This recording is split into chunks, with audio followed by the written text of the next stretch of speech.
فلانة قريبة المدير فملهاش ميعاد ثابت بتيجي فيه، بتيجي في أي وقت وتمشي في أي وقت. فلان من طرف رئيس مجلس الإدارة بيغيب براحته والشغل واقف بسببه ومع ذلك محدش يقدر يكلمه. فلانة جاية من طرف محمد بيه موصي عليها، فيا جماعة ادوها شغل خفيف عشان محمد بيه ما يزعلش ولا هي تتعب.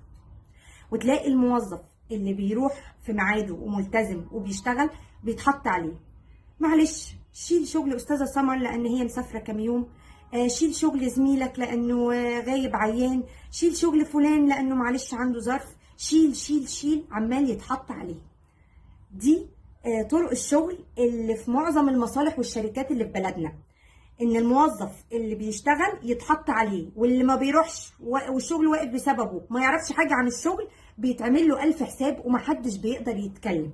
بصراحه بلد ماشيه بالعكس، لا فيها عدل ولا فيها نظام.